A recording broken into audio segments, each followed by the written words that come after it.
Good morning, everyone. This is the TekWars official TekWars Fan Network podcast. We have a very special guest today.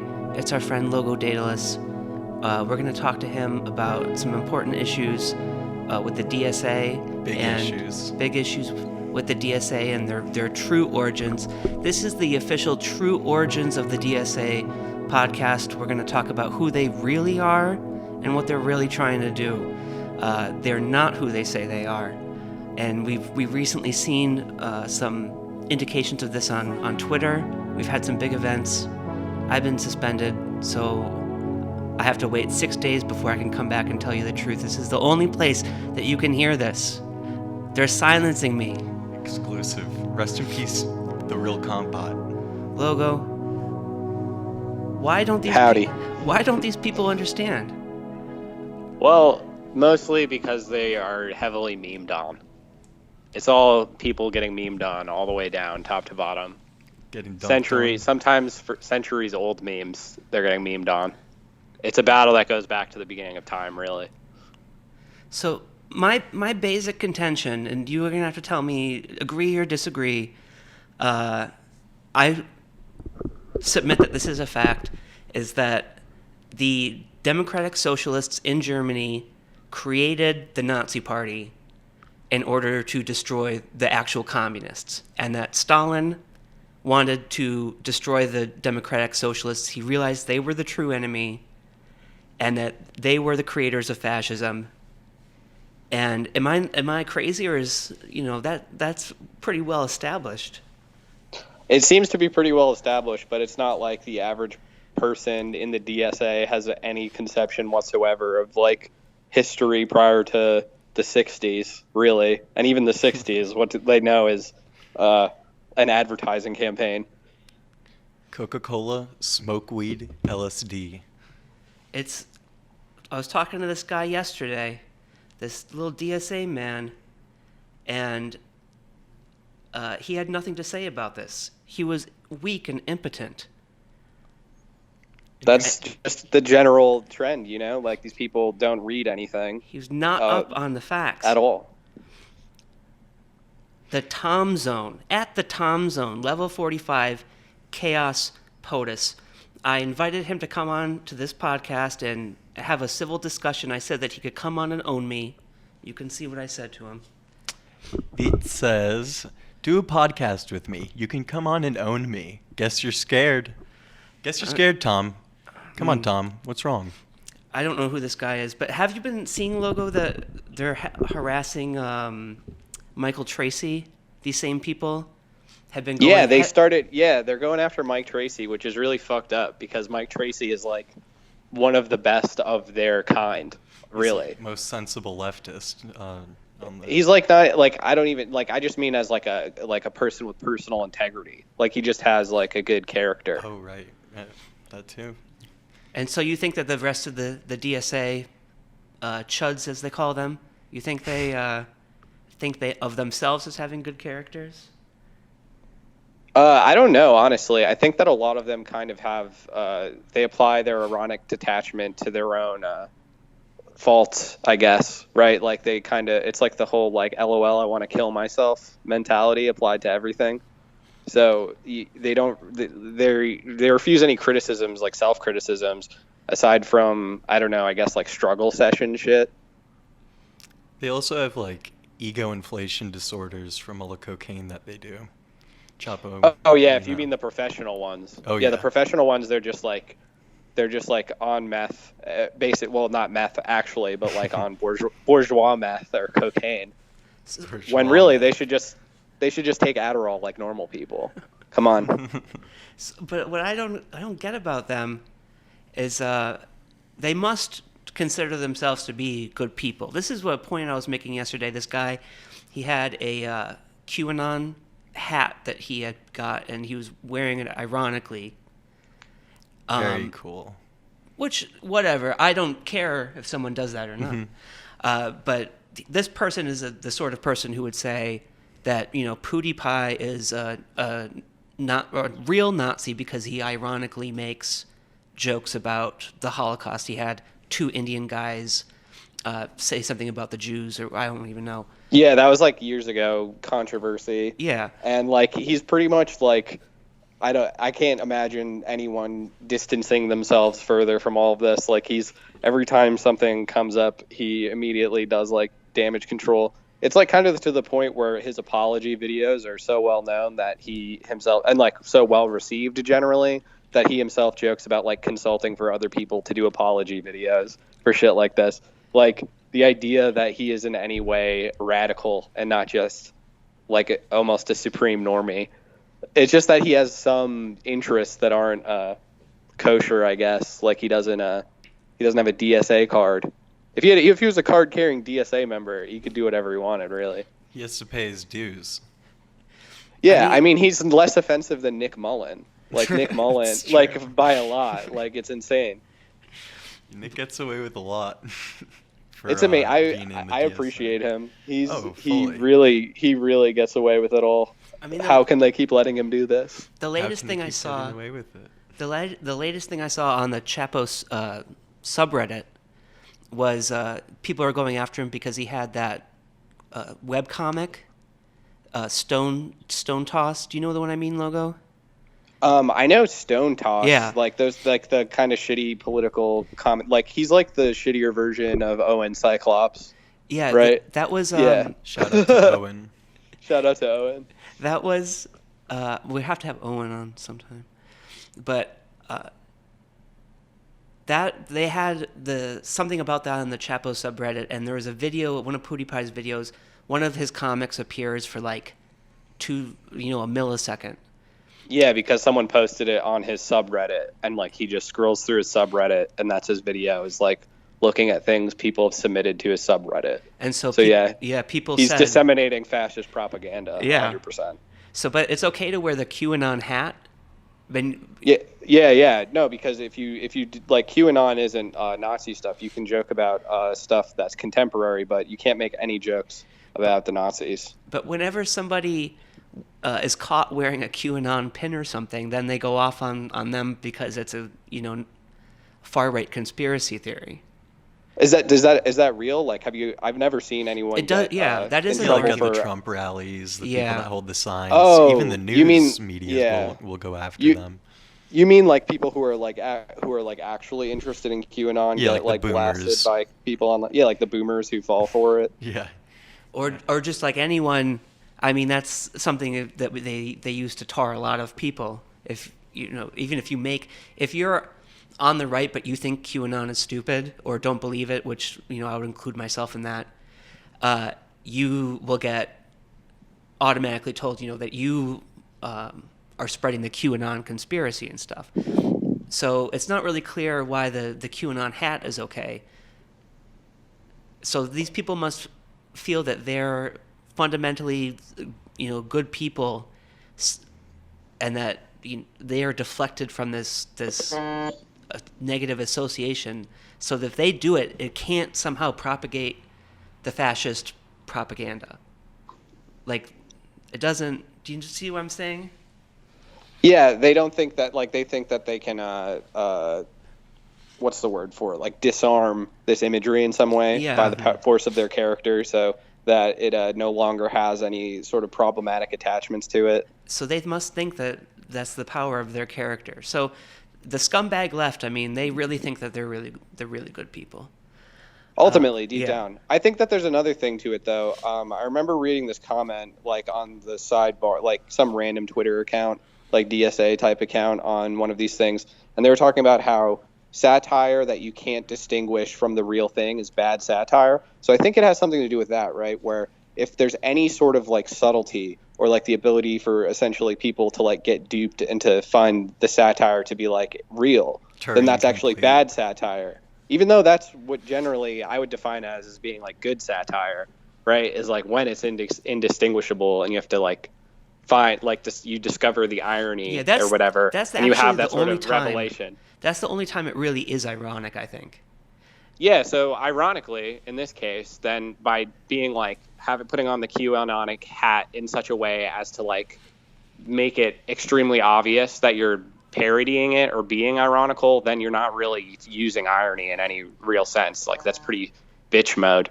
If you were Andy Kaufman or someone who is really dedicated to irony, you would just really like LARP as like a QAnon fan for a long time. Because that's the actual purpose of irony. It's a heightening effect. It's much like AI. It's Turing completeness. If the irony is Turing complete, then you have to the better it is. If it's not indistinguishable from the joke, then pretty much then you failed. Yeah.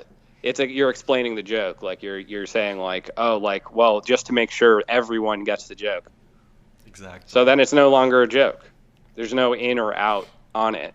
But I would And say it functions in no way except for signaling amongst people that they're all amongst the same people who get the joke, and everyone gets the joke because the joke's explained. And there's no fucking joke. But that's not the, irony goes even farther than that. Irony is way more important than people realize. It's an art. I will not tolerate people saying that I, hide behind irony or anything. I don't. Irony is a beautiful thing that even the DSA chuds, they don't get it. Novalis said that like irony was geometric. And it's not. It doesn't counteract the thing that you're, trying to ironize. It actually heightens it in a, like metaphysical way. And I support that kind of irony. Irony is the way that like you learn to cognize a larger perspective than the one that's provided. You have to like intuit something beyond what is literally given, and that's like a consciousness changing endeavor when you actually embrace like the satirical worldview. And without that aspect of it, it's pointless. It's like watching Family Guy. Where it's just like references. And that's ultimately what I think a lot of like the dirtbag left is essentially like Family Guy. There's it's where you have like the jokes where it's like bringing in a pop cultural illusion from out of nowhere, just pulling it out of your hat, and then having this little tiny set piece of a joke which then dissipates, and then back to like Brian lecturing on like liberal moralism or whatever, and then you get another one of these emergences of a random like hyper epic pop culture reference, like God. What really strikes me about that is, I don't know, did you see the movie Vice? No, I heard it sucked, so I didn't go see it. It really sucked, but for exactly the same reason, is that it wasn't like a biopic of Dick Cheney. It was more like a Michael Moore documentary where... Oh, yeah. Like Fuck that. Yeah, it was like they filmed the footage of Christian Bale as Dick Cheney like as stock footage to be used in a documentary. And then... it should have been something like The Wolf of Wall Street, but these people find a movie like that to be dangerous because there's people who, like... think that the bad guys, right, like the anti-heroes in this are like cool and badass. So it was exactly the same way in that movie, where there was a narrator to the movie. It wasn't Dick Cheney. It was the guy from Breaking Bad that looks like Matt Damon. Jesse Plemons. Pinkman. Oh, Aaron, yeah, that guy. Yeah. Aaron, and he was the narrator of the movie, and he was a person that died in Iraq. And oh my fucking God, I'm so glad I didn't waste my time. Oh, no. It was the supposed donor of Dick Cheney's heart that saved his life. Oh my God, and I'm gonna kill myself. And Holy shit. He was a veteran also of Iraq in the movie. So wow. It keeps like cutting to him, and then he's narrating the whole movie, and he's doing those sorts of jokes where it's like, here's the pop culture thing. We're going to have this person explain this thing, very dumbed down attempts. It's a lot like Back to the Future, shit like that. Yeah, it's always like and lots 80s, of lines 90s. like that. But it was exactly the same thing, and it just sucked because of that. And that movie is just so much worse than like Nixon, because Nixon is like hardcore, like fuck yeah, Nixon. Like, it goes full Nixon. The Vice movie did not go full Cheney, and that was its failure. Did they have any hunting errors? Yeah, but that part, they didn't even do like a whole scene of that. It was just like a flashback type thing. It was just like the movie was completely in chronological order of Dick Cheney's career, and it was just like little flashes of like every famous little thing. That's stupid. And It was like a Wikipedia yeah, it was like yeah. structured like a Wikipedia article, but like narrated like a Michael Moore documentary. Who directed that? It's the Anchorman director and all. Yeah, yeah. I don't like that guy. If you're listening to this, fuck you. Like, I think this actually ties into the whole emphasis on ethical hermeneutics that we've been doing, in that as something like Norm Macdonald said, you can't really do a parody or like a satire of a person who you don't have some sort of love for, because you can't, like, it's like what's his face, Baldwin's Trump impression, where it's clear that like he doesn't want to like embody, like he's doing like a parody of like the surface And there's so level. much ire in it. Yeah, and it's like, obviously it's not funny. It's just it's like when irony gets to the lowest level, as Fry says, it's just sadism. Like it's not funny anymore. Like the people cheer as opposed to laughing at things, you know, because like it's like a character Propaganda. assassination. Yeah, it's just propaganda. It's like the 2 minutes hate in Orwell. But that's why like this, like, you know, if you don't do a Dick Cheney movie where you don't have, where it's just like about like the character of Dick Cheney trying to like be as close to facts as possible, and just like not even to portray him as like a character or a hero that someone would want to emulate, but just as like a titanic force of some sort, which he certainly was. I was really really disappointed in that movie. I gotta tell you. Yeah, I mean, I thought, you know, Christian Bale as Dick Cheney sounds like a good pitch, but then when you add all the other crap onto it, no one will care or talk about it ever again. It had its moment, but again, it didn't do anything. It just repeated things that most people already felt, right? So it's nothing new. And there's no substance to it. I mean, when we were talking about yesterday about what really happened with the Democratic Socialists, that's just like, I think that's just actually, that's true. And they can't confront that fact. So they don't have actually that ironic view of history about how everything that they think they know is they don't embrace the conspiracy side of things. Well, they do only so far. Like, they do insofar as it's like I remember Cuttlefish BTC, great defunct account, great guy who did a lot of research into a lot of the DSA sphere early on in regards to like where they got their funding, the major podcast groups anyway.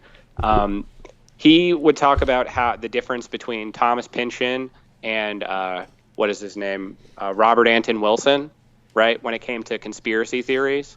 Where Thomas Pynchon had like a legitimate sort of conspiratorial view in some things, but with a healthy amount of skepticism regarding like the veracity of a overarching global conspiracy, he was trying to tie it into like a materialist analysis in a kind of Marxist sense in some ways to American history and world history in general, specifically in Gravity's Rainbow, like World War II.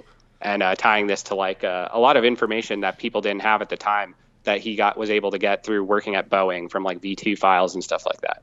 Whereas on the flip side, you have some of the people like Robert Anton Wilson who just took all of the elements of conspiracy theories as like a popular mythos, as opposed to having any sort of correlation or attachment to actual history, as just like the effluvium of unhinged cranks that weren't to be taken seriously in any way or inspected, and then just like smashed all of those together to create like a cacophony of nonsense, where at the end you're just supposed to be skeptical in what he calls chapel perilous, where you don't know whether or not to believe anything. You just live in kind of suspension.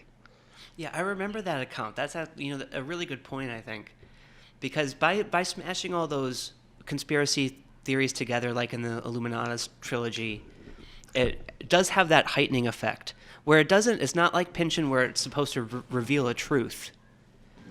Like the truth that it reveals is in like Illuminatus is like there's no truth. Like it's exactly. yeah. And the irony of all of this is that every time these people do a bookshelf post, which they rarely do now, but they used to do a few years ago, they all have the Illuminatus trilogy. They all love that fucking book.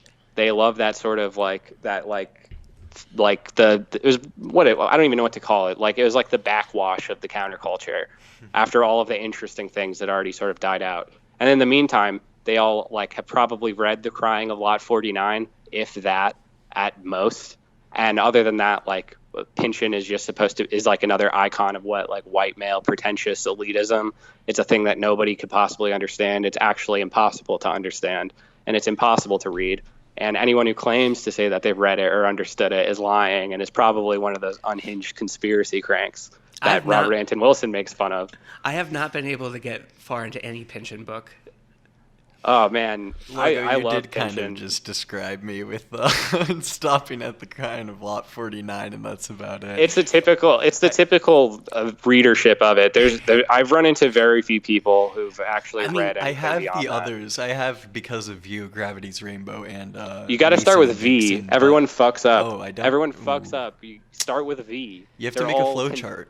Make a flow It's chart literally for us. You read things chronologically. This is how you should read everything. You read the order because they all build off of each other in any artist's work. True. Like Philip they're all K. Dick. commenting on like the things that came prior in their own artistic production. Like Yeah. it's its own like meta narrative to every artist au revoir or whatever. So like this is like why it's funny to me. It's like fucking read V. Like everyone starts with The Crying of Lot 49 because it's small. Yeah. Yeah, it's a pretty funny book though. Really funny book. I enjoyed it. Yeah, man. That's the funniest thing about it, is that it's considered to be like this out of touch, like impossible, dense thing that is like, you know, pretentious and like no fun Convoluted. allowed.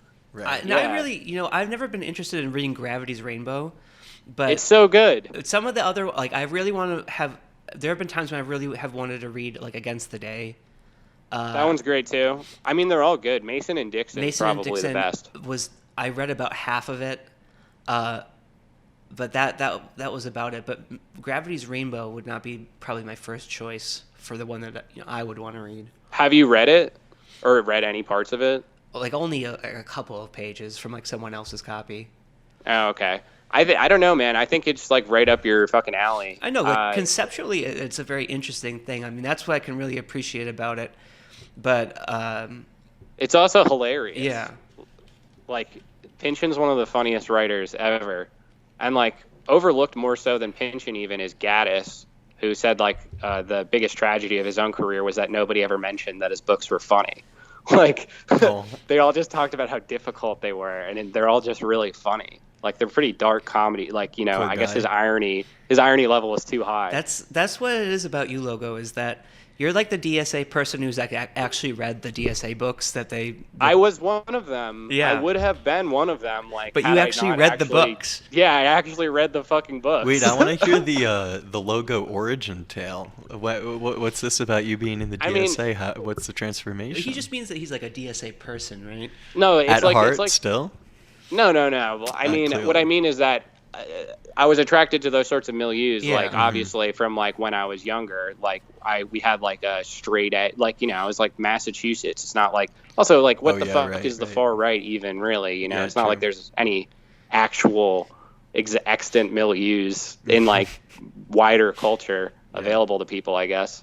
But like I have all of the trademarks of someone who probably would be like a DSA Bernie bro type, and that's how most people think of me in real life in general. Yes, and like similarly with me. because like that's just the basic assumption of any sort of like hipster, essentially. Really, like I'm a fucking hipster. I'm wearing a Dinosaur Jr. shirt right now. Like this is like I was born this way. Dude, in a like, week, you're going to be wearing your TekWars t-shirt that you I can am. tap at Shouts out. tekwars.network.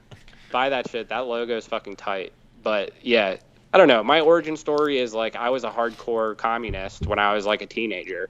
Like I read all of that sort of shit. I was very much like I used to argue with people about like unionization and shit like that, and I was all about that sort of shit forever. But eventually I like is about really Occupy, I think, was the thing that kind of black-pilled me, I guess, on the entire project, which I think is the case for a lot of people. Even a lot of these DSA leftists kind of are a little bit more cynical than they are allowed to let themselves off on being. Definitely. Because they don't actually think that they can do anything. Like, like they just think that they can comment on it like Mystery Science Theater while on like history, like they're just like making Family Guy fucking quips while the world burns. And that's their praxis. And you can definitely... And they make tons of money on it. You can see that because it's like whenever I would talk to like Sam Chris or something, it's always like there's an understanding. Or like... No, it's the same milieu. Like, that's the funny thing. The guy you were arguing with yesterday, he moved into the neighborhood I used to live in Brooklyn. And it's just like how can you not realize like the irony of all these like my joke about hipster Lebensraum, right? Where like literally these people, their job is to gentrify the blight areas, like dog whistle blighted areas in New York City to make them safe for like coffee shops to move in, and then the prices go up. And it's not like they own the properties anyway. They're literally just cleaning up the streets for the renters. Grifters. I feel like sort of personally, like I've crossed a like a picket line or something, and like I'm a scab or some kind of thing like that. Because whenever I can definitely always DM like Hannah Gaze or like any people like that, or like Felix or something, and they'll like respond to me and like have a conversation with me. Oh, they used to me a long time ago, but now like I think they like no more, like they just avoid that shit. I honestly, earnestly, when it comes to the Chapo people, the only ones I like are Matt and Felix, because they're both like as characters more interesting. Like they're kind of like unwieldy or sort of strange or grotesque even in a certain way. Whereas the other ones are just like copy paste people from that milieu. Like they don't have any sort of interesting insights or anything particularly interesting about them. It just pisses me off though, because I wish that we could drop this thing with them. Well, it's honestly, it would be the only way to save them. It's the too only much way pretending. The only way that they could save like any sort of attempt at their own sort of movement would be to be more like crypto normie in a certain way, I guess, or just like, you know what I mean? Like do a little bit more outreach there, as opposed to like being the dirt bags. Like, like people don't actually take dirt bags that seriously when it comes to the real world. If your goal is to make like real world changes, like you're not going to do that with just like the refuse of the middle classes like falling apart, like, and just like selling alienation back and forth. Like I really don't understand like what they're ostensibly more serious than other people. They've said things like, like we're democratic socialists because grow up, like when arguing against tankies and stuff. And it's like the tankies are doing the same shit you're doing, They're just commenting online. They're just posting. That's all anyone's doing. I think we need to, so what's the praxis of this National Socialism DSA business? Should we dive into it? The Green New Deal, the ecology fascism, these people with the inflated egos thinking that they're goody two-shoes, but really they're National Socialists. Is that not? Well, it's just that the democratic socialists in Germany, they crushed the revolution. They went and sent people to assassinate Rosa Luxemburg. They crushed the revolution. At the time, like there was an actual like communist revolution, like cities were being taken over by the communists in Germany, and like the soldiers, like the sailors, and people were like organizing, and then like the democratic socialists, they put all that down, and like put the communists off on the side and like alienated them from the mainstream like socialist party, and like Stalin got super pissed at that, and then basically ordered the communists to like commit terrorist acts and shit against the democratic socialists. So this is true. This is not just memeing or this is true hard irony. It would be essentially like if there was a revolution happening now and like a communist revolution, and AOC was the one to send in the fucking military police to put it down. That's pretty much what happened. Okay, that puts it into perspective. What about these? What are they? The Wild Boys? Oh well, that's not so much the point. Yeah, but, Chris Pontius, jackass. No. I'm talking about the Nature Boys. Nature Boys. Yes. Chris Pontius, the National Socialist, infamous. The Wild Boys. They're the hippies are the original National Socialists as well. No? That's just a very connected offspring. Okay. Like I feel like that same movement, it became the Nazis, but then it also became the hippies too. Well, that's what the dirtbags like worship is that whole kind of. They're hippies? I don't know. Well, they're not true hippies. No, they're not true hippies because they're into like club drugs. Like they're into like they're like cosmopolitans. MDMA. They're more like the Marxist side of it. Because with the hippies, it was a real thing where originally they were like all the things that they believe in, like astrology and like Eastern religions and like Buddhism and Indian gurus and having long hair and like free love and all that stuff is like rooted in like German like proto-nationalism and like you just romanticism. Don't know it. That's the funny thing. That's hilarious. Then the Marxist part of it that like was made up later by like people who worked for the CIA.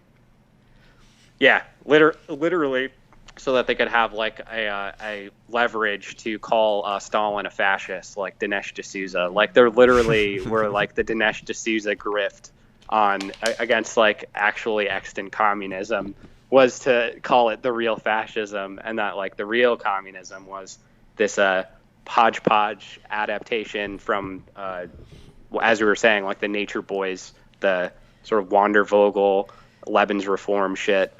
They just adopted that aesthetic so that they could have a perspective from which to criticize communist infiltration. Very interesting. And Nixon warned of this too. Nixon understood that the Soviets themselves had also infiltrated the New Left. So it was a psyop. It was a psy war against the CIA versus the KGB, and that's what the hippies became. Like by Woodstock, that's what the hippies were. Mm-hmm. And people really underplay the amount of funding the CIA was putting into the arts in the 20th century. Like they underplay it by a lot because it sounds like a conspiracy theory, and the only people who know or care or take conspiracy theories seriously are cranks. So they don't really understand the fact that why was these huge like paperback booms? Why was like literature like being like pushed at the forefront, especially like things like Pasternak and like Solzhenitsyn, things that were critical of the Soviet regime. It's because the CIA was funding all of these sort of projects. And honestly, it was a good time for the arts in a lot of senses for that. Personally, like I love Nabokov. His cousin was I don't know if he was aware that he was getting CIA funds because they used a lot of fronts, but it came out much later that the Council of Cultural Freedom, which was again funded by the CIA, was headed by Vladimir Nabokov's like cousin.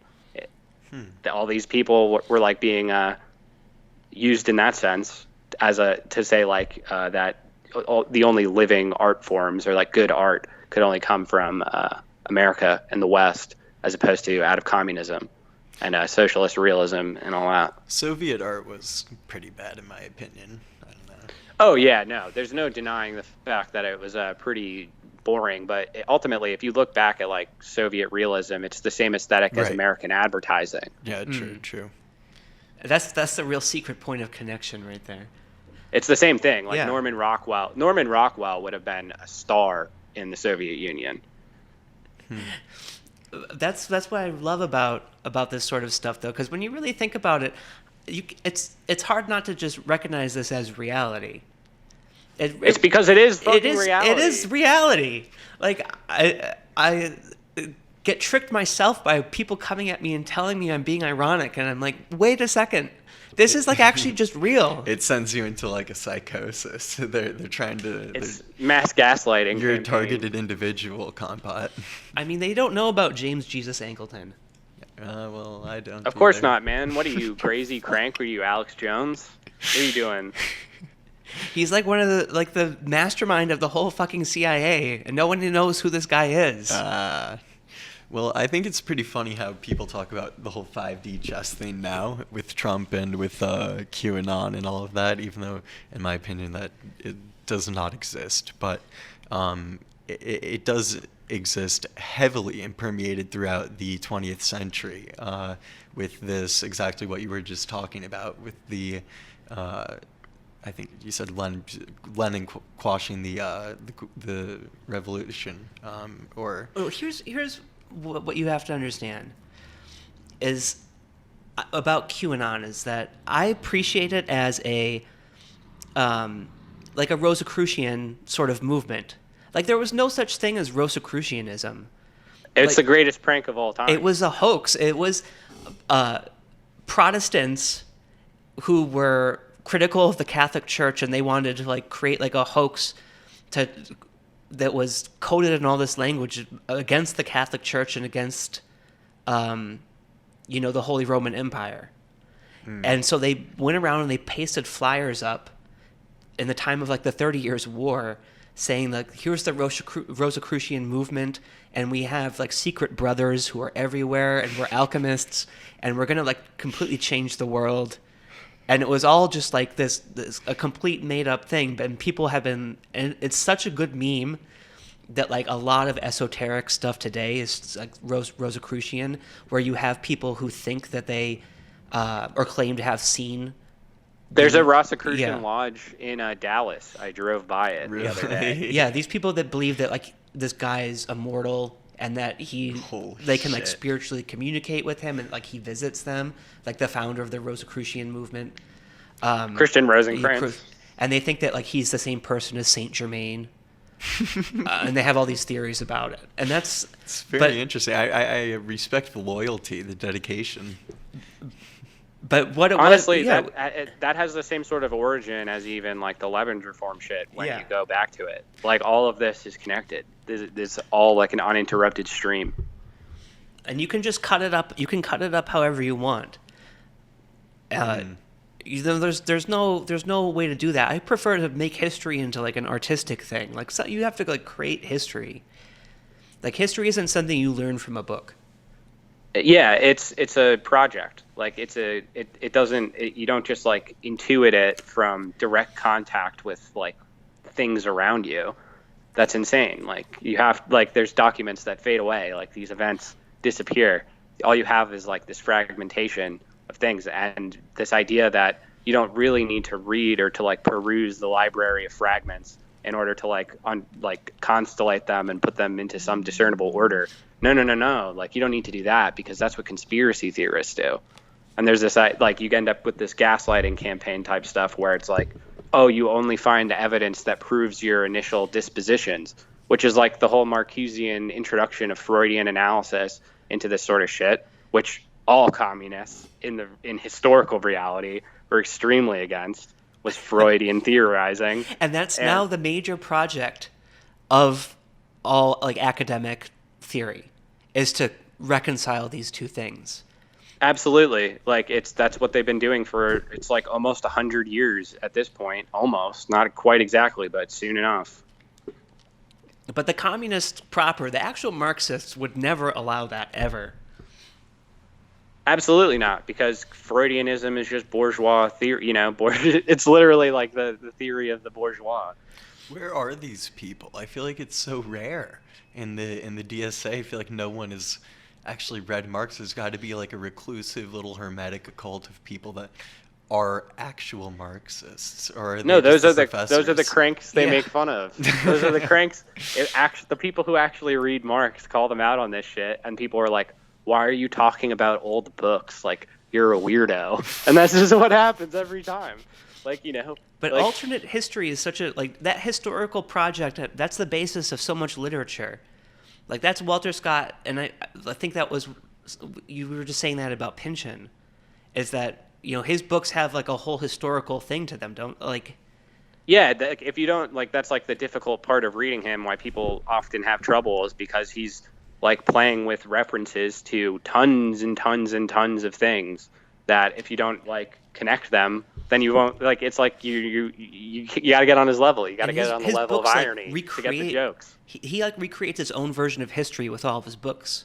Doesn't like he has it's like Mason and Dixon is like one era, like colonial era, and the characters are all connected. Like there's family lines, trees, and things that go out throughout his au revoir. Like you can find characters and like their ancestors. It's like a whole Blakean like cosmology of forces in American history.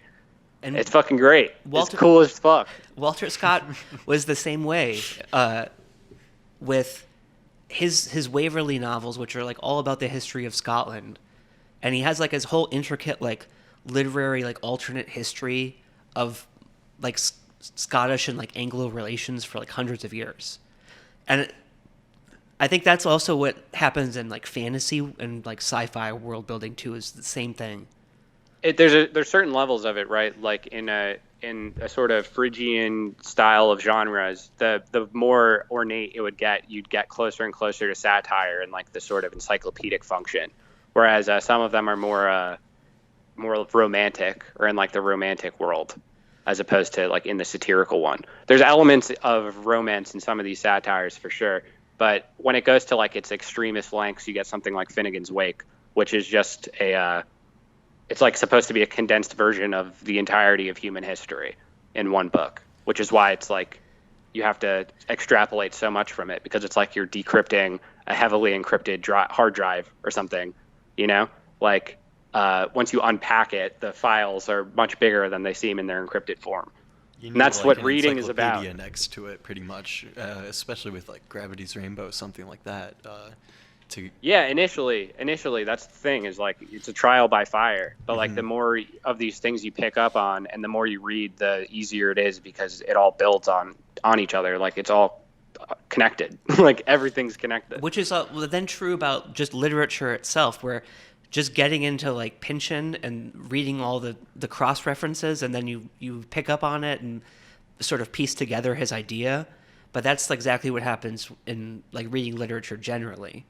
Yeah, because so like every literature is one thing. Every author is like recreating this like the whole history of literature within like their own work, and that's why I actually hate authors who only write one book. Like the kind of like the great American author who wrote the greatest novel of all time and then never wrote anything again. Like you mean like To Kill a Mockingbird, or like Uncle Tom's Cabin, or like that? Finding Forrester.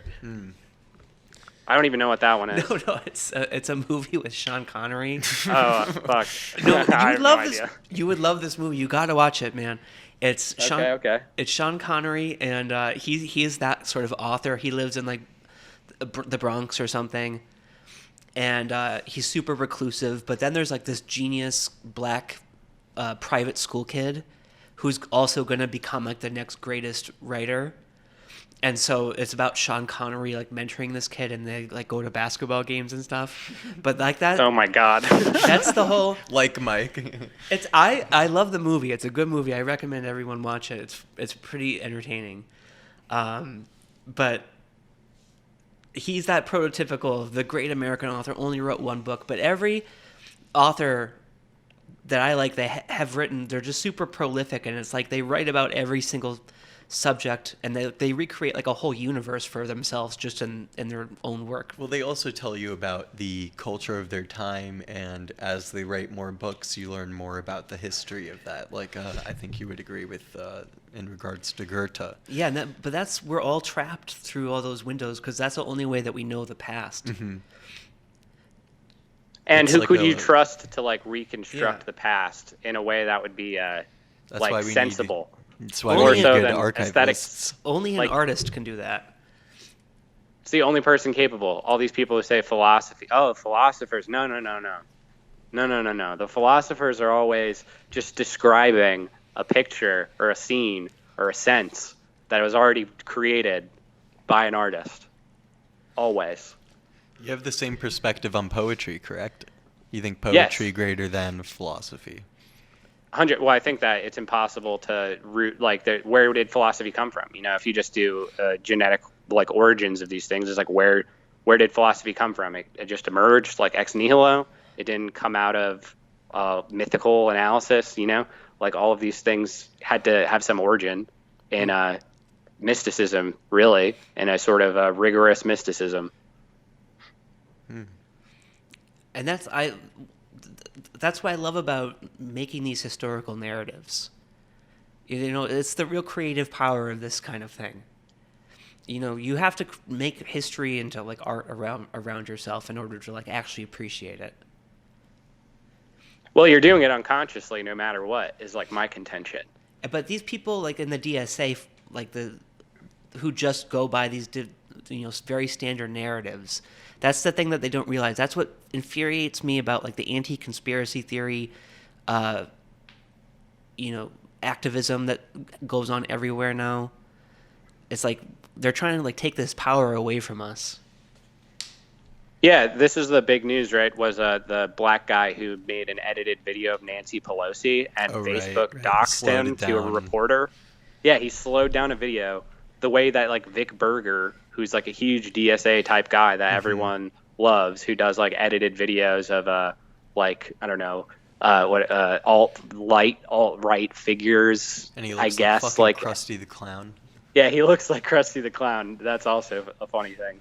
But he does the same sort of edits to people's shit, you know. Like, but he's immune because he pays his DSA dues.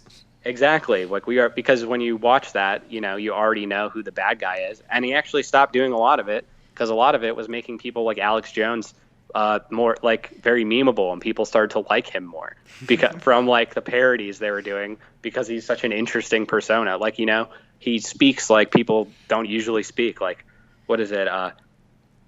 Something about pot-bellied goblins hobbling around.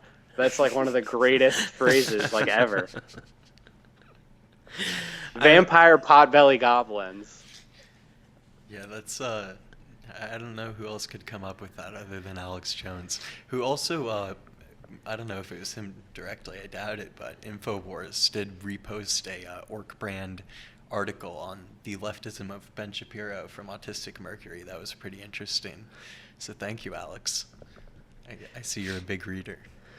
I had one of my tweets put on. I found out about it months later when Owen found out about it. But our tweets were like were shared on Infowars because we were defending Alex Jones. Like I said, how they do that. Yeah. They just get content and put it up. I said an attack on Alex Jones is an attack on the American spirit, and I stand by that. It's true. Now you're a terrible person. I get this all the time in real life when I say I love Alex Jones. Sometimes people blow a fucking gasket. If you just say like I love Alex Jones, there's nothing you can say that'll change my mind. There's actually it reminds me. There's like a little, and among Magic the Gathering players, there is a micro controversy that's going on or has been going on for like a year or something. Oh yes.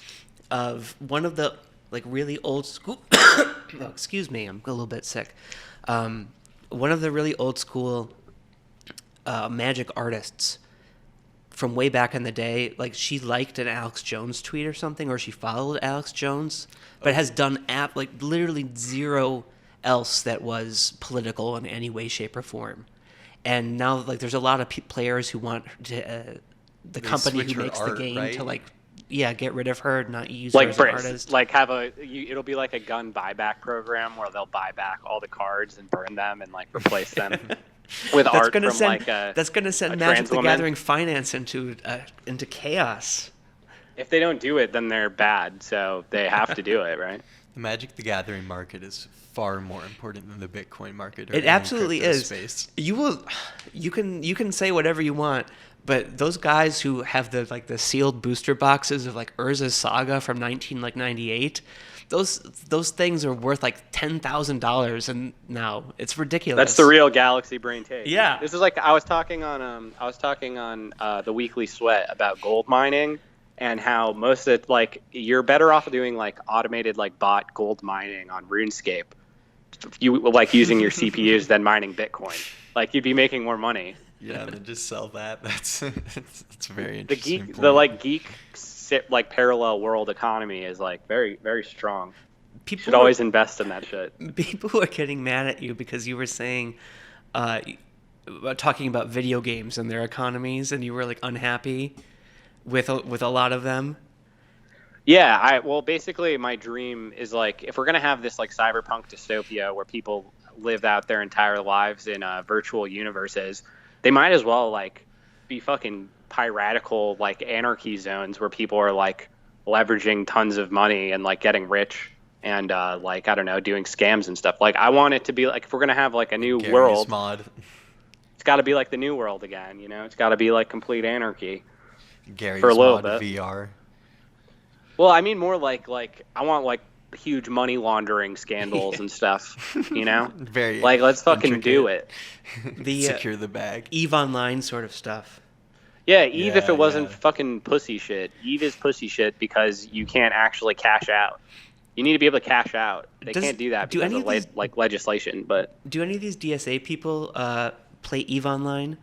Because I know that a lot of the them. goon swarm. Yeah, that's like, what I they're was all thinking. Like, yeah, Is that something awful. Sam, Chris, and people. stuff used to post the N-word on Something Awful.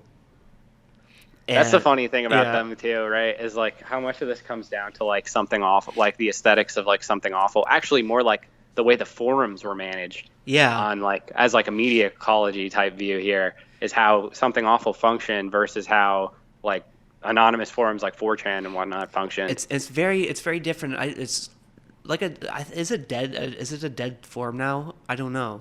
Honestly, I have no idea. I never got into like something awful. I went on there a few times and I was like boring. Like I got 4chan. Most on of something- those MyBB boards are defunct. Something Awful was a bit different because you had to pay to use the site, and you could get banned. You get banned a lot, and you had to pay every time you got banned to make a new account. Oh my god, there are a bunch of pay pegs. Yeah, It and explains everything. and people could pay to have you banned. Holy shit. This is literally like the neoliberal worldview, right? Like you can pay to like ban your opposition. And you could pay to like change somebody's avatar to something that you wanted. Oh, So that's actually pretty if someone funny. like really pissed you off, you'd like pay to give them an avatar that said like this guy says Haha, that. fucking owned. They would have these big elaborate things like this guy said the N-word or something like this guy's a piece of shit, and it would tell like his whole life story. And their avatar would like make a one-word post be like 5 pages long because there was so much text under it. But I definitely see a lot of that forum culture and DSA kind of humor. Just because of that, just because of how like ruthless it was, and how much of that. It's pay for play. You know, you get to. It's the, as you said, logo. It's the neolib takedown system. You just pay for play. Pay your money. Yeah, that's how it works. Change their avatar. You don't like them? Ask Bernstein. Slide him 500. He'll write a Money BuzzFeed talks. article. Money talks, baby. And I know a lot of the like Sam Chris was on there. I know. I think I read Virgil Texas used it. Yeah, he was because he organized that the DSA. I don't know, was it like I feel like it was like a slam poetry thing or whatever that Sam Hyde went to and like read all the hate facts. Oh, And, the pissed him Twitter off. event. Yeah. Yeah, that was Virgil Texas Oh, of wow. Chapo fame was the guy running that. You can actually see him at the beginning of the video before anyone knew who he was. Interesting. I never even knew that. That's incredible. It's an incredible. Isn't that an incredible thing? I love it. But Something Awful had all like its separate forum areas. And like there was the political subforum. I don't remember its name, but I know there was a ton of spooks who used it specifically. Yeah, that's actually included in like the articles on their corporation in Eve. Was that was one of the vectors in which the Secret Service got through it. This is again like something that the real communists actually cover in their writing. Like what everyone else takes as being them like I don't know, being cranks, right? Obviously, the Secret Service wouldn't want to infiltrate online forums. Like the intelligence agencies would never do something like that. Yeah, and some guy got like killed in Syria. Wait, what? Yeah, no, the guy who died, he died at fucking, what's the name of that shit? Benghazi. He fucking posted about Benghazi the day before it happened on something awful. There's lots of spooky stuff that went on there, and Maybe someone paid to get him killed through something awful. They have that. Oh my God, all the way. It goes all the way. All the way. Something Awful also like kind of invented doxing, and that they had a specific subform that was just for doxing. And it was called Hell Dump. So if you really hated another account, you would make up your dox portfolio and like post it in a mega thread in Hell Dump. You want to hear a really unhinged conspiracy theory right now? Yeah. Tying this to Occupy. Yeah. Always. So, if you remember, do you remember back in the day when like shit Reddit says and like the whole like progressive stack ideology started moving out? It was the same time as Occupy, because that was like the launch party for this whole thing. Do you think that a lot of the DSA type people on Something Awful were like involved in the Occupy Wall Street hierarchies or organization? You know, I feel like that's not an unreasonable thing to guess, considering that they're involved in the DSA type stuff now. A lot of those circles are full of the same sort of people.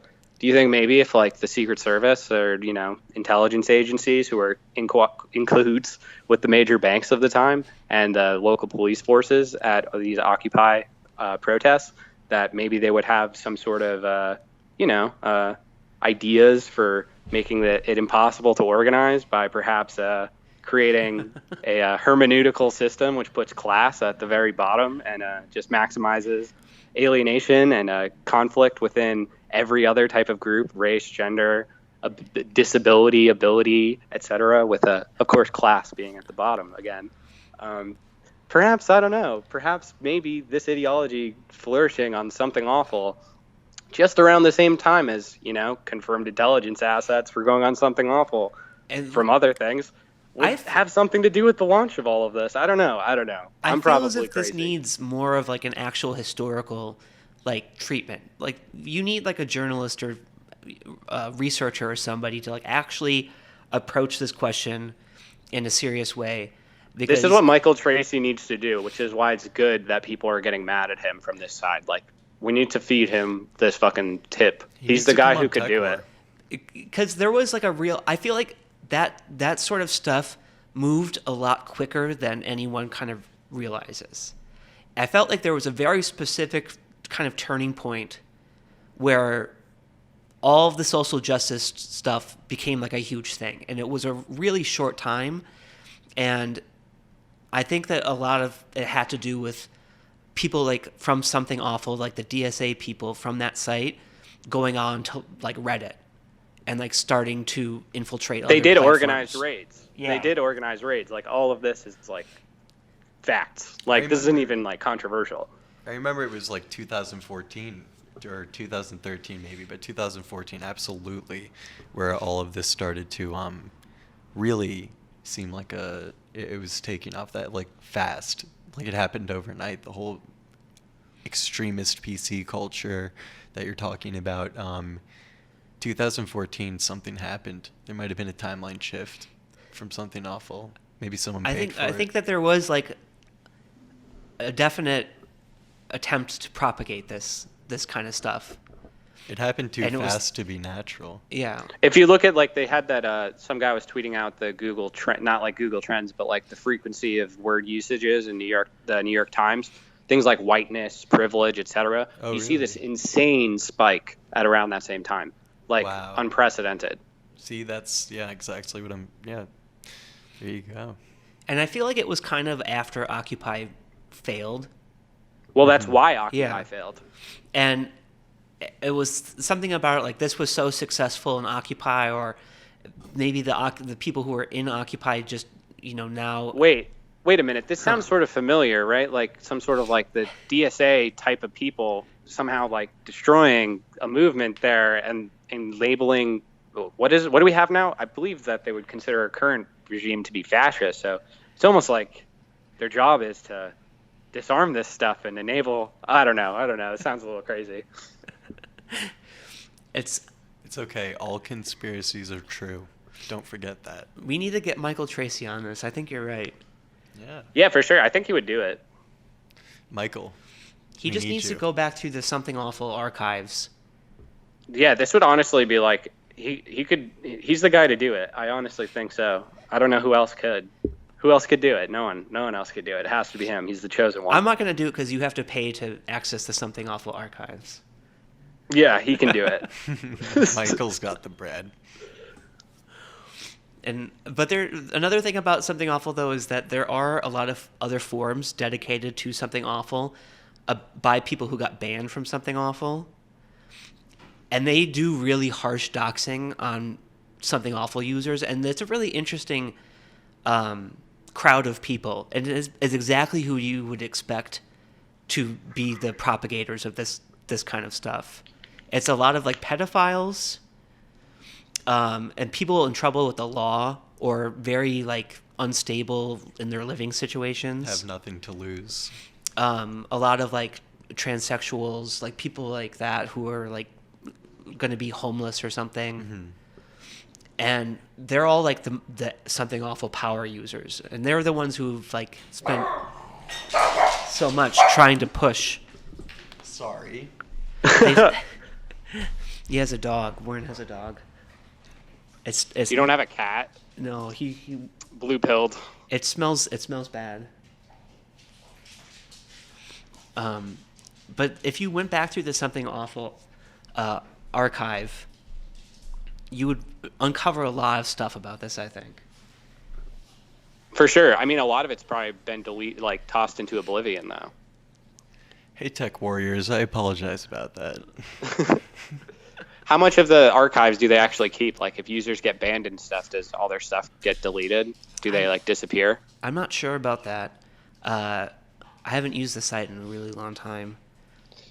Because that's, like, the hardest part of, like, I always was warning people that, like, all this stuff in, like, 2016 and all these people's accounts getting banned and stuff, like, all of this stuff is just gone. Like, it's going to be impossible to describe, like, accurately things that were happening on the internet a few years ago because it's all gone. That's a terrifying thought. It's already happening. It's already like the case, like, people were warning about this for the future, but like, you turn around, look back at a few years ago and how much stuff is gone already. Yeah, I know all my original tweets and everything were gone, deleted. I saved my archive like a few times. I've been trying to like curate it recently, but honestly, it's pretty boring to read your own old tweets. Honestly, it's hard because you also can't recreate the different milieu. Situations, yeah, and you can't use other people's tweets and recreate like all these different threads. Yeah, but that's just like that's one of the things about the internet is that it's so ephemeral. Even though people think that it's eternal, that everything on the internet exists forever, but it's just not true. What about on the blockchain? I mean, if it was on the block, I'm going to just say that on this podcast we are officially against the blockchain. Oh, and we're anti-blockchain. 100% invested in Magic the Gathering. Magic the Gathering, Black Lotus. We're not going to talk about any crypto coins, any shit coins. coins, any blockchain, any of that shit. We're not going to endorse or reference any of it from this point on. Compa, I have an idea for you to write a book about, like, because I feel like this is like subject matter suited for you in this way, right? Like, you need to write about a society of the future where there's no currency, but only these like rare trading cards from like a collapsed society that are extremely rare, and that's like, people play the game very high stakes and whatnot. I feel like that's good. Yeah, that's a good idea. Some guy has a PSA graded 10 Black Lotus from before the crash. And he's like a billionaire. That's like an oligarch. It's foiled. This is, I don't know, maybe this will be part of Death Stranding. Oh my God. I hope so. Ooh, that's the Death only Stranding. game that I've ever like has made me tempted to like buy a PlayStation 4, but I'll never do it. I know. So Warren was just, I was just saying this to Warren because he has a PS4. He's like, I'm going to have to come over and play Death Stranding when it comes out. I said I'm excited for Cyberpunk 2077. What about you? I don't know what the fuck that is. Are you kidding? What is that? It's more. I'm not a gamer. I know. I just keep track of these things when I see people referencing it. So I watched the trailer for that Cyberpunk one. It looks okay. I mean, it's of open world It's like an RPGs open world kind of Blade game, Runner. cyberpunk game. Yeah. It's Who's the studio? I don't know. The ones that did The Witcher, so that's really good. That's why people are hyped. Okay, Yeah. it's the polls. Yeah. Fucking polls. But Death Stranding, though, for me is a totally different thing. Like I don't want to play Cyberpunk 2077. I would play Death Stranding though. Yeah, I want to play a game where I'm reconnecting the internet in post-apocalyptic America, which is like turned into some sort of like zone out of Roadside Picnic. And then it's not an action game. And it has fucking Guillermo del Toro in it as a character. And what's his face? The guy who did Drive. Logo, if we're gonna, well, not we, if Compot is gonna start doing some Let's Plays, what do you think the ideal Let's Play, esoteric Let's Play would be? I don't know, personally. Like, if I were to do one for myself, what I would do is I would have a CRT monitor with a PlayStation 2 hooked up to it and a copy of Jack 3. Hell and all yeah. I would do is drive the cars around the desert for hours. Because that's what I used to do when I was a kid. The only games I want to play are like Command and Conquer. Yeah, man. I miss Or- RTSs. Yeah. RTSs were great. It's, as you said, RTSs were like their original communist form. Like, you know, like it's for real. It's like straight up real talk. Like, that's why they were so cool. It was like about like two communist dictators with like different facilities just battling for control over the planet. It was like the Cold War. I love those games. And Duke Nukem 3D, Doom, those are like the best. I can't play any of these games with the long cutscenes, and that's why I don't like the Metal Gear Solid games, even though they do look kind of interesting. And I'll sometimes like look at a video of like someone playing it for a few minutes. But whenever I would have tried to play those games like on PS2, when like I don't know what the game was, Sons of Liberty or Metal Gear Solid 2, one, like, I don't know the name of it, but the PS2 one that came out that was really big, and I tried to play that one and it was just like too many cutscenes. Yeah, that's like the unfortunate thing with Kojima is that really he should be just given tons of money to make like epic length miniseries like movies. You know, like he's like a very cinematic person more so than A game like director. Yeah, he just kind of ended up in like the games industry. But all like, you know, even Metal Gear Solid, like Snake is based off of like John Carpenter movies. You know, like all of it has very cinematic qualities to it, which I think is kind of what is unfortunate about the medium is its ties to trying to be film. Mm-hmm. The metaphysics of video games is pretty funny how it ties into the hermeneutics of shilling and how this was evident in Logo. I'll let you take it from here. What about this WoW tweet in your book?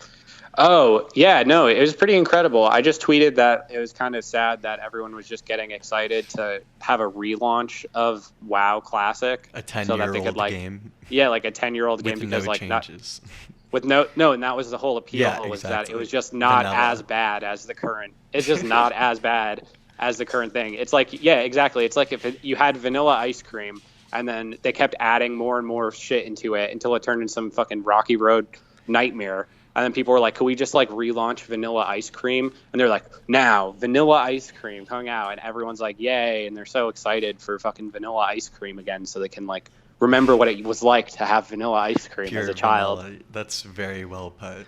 Very poetic. But I thought it was very boring. Like, I just think it's boring, you know? Like, come out with something crazy. Come out, like, get excited. Like, stop fucking buying into this nostalgia shit. It's like the mind control system of pop culture is these giant corporations, because they own these properties, need you to feel nostalgia for them, because if you didn't, then you wouldn't keep fucking eating up your slop, you little pay pigs. And this did wonders for your book, right? Yeah, it did. The one of the lead like programmers or writers or something for World of Warcraft was like, I don't know what the fuck any of this means, which, you know, is what people say when they think that it's like, oh, literally nobody can understand what any of this means. It's incomprehensible. But a little part of their subconscious is like, I'm going to retweet this so other people can like explain it or confirm that it's unexplainable. So anyway, he retweeted me, and that day I had a fucking huge spike in my sales. I'm talking like a 1,000% increase in sales on like the average day. I sold like usually like if I'm not actively shilling my book, maybe at tops I'll sell like 5 copies a day. I sold over 40 in that one day. There's no way it was from anything other than that one tweet being That's just legendary. sent out. Yeah, it was fucking. I was like, oh, cool. Like, I just made literally, I made hundreds of dollars off of that tweet. Okay. So thanks, Pay Pigs. Well, I think we're going to wrap it up now. We're getting over an hour. But thanks for coming and talk to us, Logo Of course. Daedalus. That was a very good chat. We might have to just do, I think, this week, maybe one every day when I'm suspended from Twitter so that we can get the word out. We're going to have to. I think so. And don't forget Donation drive. Yeah. Come on, you fucking people. Cheapskates. Get on TekWar.network, TEK war.network, and buy my fucking merch, all right? And buy Logo's book. Buy Logo's Buy my book, fucking Selfie, book. comma, Suicide, or Carrie Turnbull's Blue Skidoo. All right. Thanks a lot for coming to talk, Logo. I hope everyone has a great night.